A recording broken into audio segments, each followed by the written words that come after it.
دفعہ امام حسن اور امام حسین علیہ السلام مدینہ کی گلیوں میں کھیل رہے تھے۔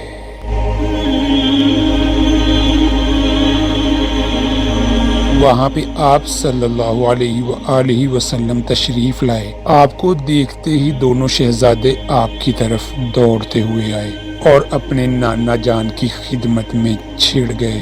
آپ صلی اللہ علیہ وسلم دونوں شہزادوں کو اپنے کندھوں پر بٹھایا اور اس طرح آپ محمد صلی اللہ علیہ وسلم امام حسن اور امام حسین علیہ السلام کو لے کر بی بی فاطمہ رضی اللہ عنہ کے گھر پہنچے۔ دونوں ننھے شہزادے اپنے نانا کے کندھوں سے نیچے آئے اور گھر کے صحن میں پھر سے کھیلنے لگے۔ کھیلتے کھیلتے امام حسن اور امام حسین علیہ السلام ایک دوسرے کے سامنے کھڑے ہو گئے اور کشتی لڑنا شروع کر دی۔ نبی پاک صلی اللہ علیہ وسلم کو اپنے نواسوں کی کشتی دیکھنے میں دلچسپی تھی۔ نبی پاک صلی اللہ علیہ وآلہ وسلم شوق سے وہاں کھڑے ہو کر شہزادوں کو دیکھنے لگے۔ آپ صلی اللہ علیہ وسلم امام حسن سے فرمانے لگے، حیا حسن، حیا حسن، حیا حسن، ایسے لڑو، یعنی حسین کو ایسے پکڑو۔ جب آپ کی رکتے جگر حضرت فاطمہ رضی اللہ عنہ نے دیکھی کہ میرے پیارے بابا جان حسن کا ساتھ دے رہے ہیں تو بی بی فاطمہ رضی اللہ عنہما فرمانے لگی، اے بابا جان، حسن تو حسین سے بڑا ہے، آپ کو تو چھوٹے کا ساتھ دینا چاہیے جبکہ آپ بڑے کی طرف ہیں۔ تو آپ صلی اللہ علیہ وسلم نے فرمایا، اے بیٹی فاطمہ، اس کشتی میں جبرائیل علیہ السلام بھی شامل ہیں اور جبرائیل علیہ السلام حسین کے ساتھ ہیں۔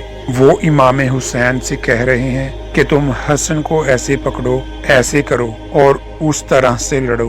لہذا حسن اکیلا پڑ گیا، اس لیے حسن کا ساتھ دے رہا ہوں۔ نبی پاک صلی اللہ علیہ وسلم امام حسن اور امام حسین علیہ السلام کو اپنا بیٹا کہہ کر پکارا کرتے تھے۔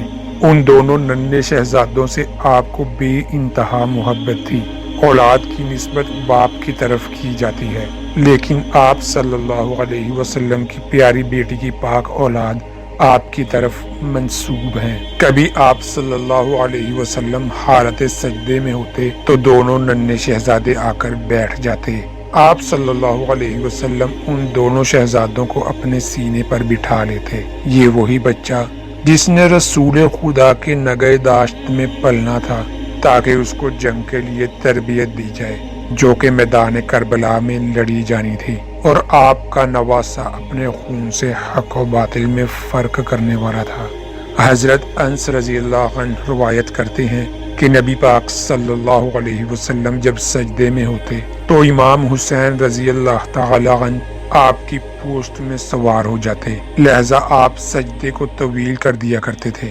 نبی اکرم صلی اللہ علیہ وسلم نے دونوں نواسوں کی ایک عظیم فضیلت یہ بیان کی جو خصوصی طور پر امام حسین علیہ السلام اور امام حسن علیہ السلام کو اللہ کی طرف سے ادا کی گئی تھی۔ حضرت حذیفہ بیان کرتے ہیں کہ میں نے ایک دن نبی کریم صلی اللہ علیہ وسلم کو بے انتہا خوش دیکھ کر پوچھا کہ اے پیارے نبی، آپ اتنے خوش کس لیے نظر آ رہے ہیں؟ تو سرکار دو عالم صلی اللہ علیہ وسلم نے فرمایا، اے عزفیہ، آج میرے پاس ایک ایسا فرشتہ آیا ہے جو اس سے پہلے کبھی نہیں آیا۔ اس نے میرے بچوں کے متعلق مبارکباد دی اور کہا کہ میری پیاری بیٹی حضرت فاطمہ رضی اللہ عنہ جنت کی عورتوں کی سردار ہیں اور امام حسن اور امام حسین رضی اللہ عنہ جنت کے نوجوانوں کے سردار ہیں۔ حضرت سعد بیان کرتے ہیں کہ وہ ایک دن نبی صلی اللہ علیہ وسلم کے ساتھ ایک دعوت کے لیے نکلے۔ حضرت حسین علیہ السلام گلی میں کھیل رہے تھے تو نبی کریم صلی اللہ علیہ وسلم لوگوں سے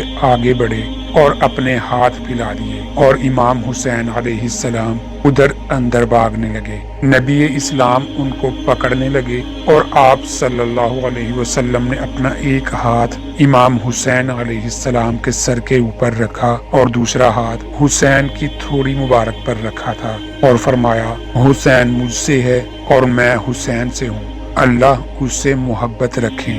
جو حسین سے محبت رکھتے ہوں اور جو اسے بغض رکھے، جو حسین سے بغض رکھتا ہو، اس فرمان سے پیارے نبی صلی اللہ علیہ وسلم نے اپنی امت کو یہ اعلان کر دیا کہ امام حسین علیہ السلام سے محبت ایمان والوں پر فرض ہے اور ان کا دشمن مومنوں کا دشمن ہے۔ امام حسن اور امام حسین علیہ السلام جیسی ہستی کو اللہ تبارک و تعالی نے غارت میں بلند کر دیا، اور اللہ تبارک و تعالی کی طرف سے انہیں ہمیشہ غیبی مدد آتی رہی۔ یہ دونوں شہزادے جنت کے نوجوانوں کے سردار ہیں۔ ان دونوں شہزادوں کو کالا لباس اللہ تبارک و تعالی نے جنت سے بھیجا۔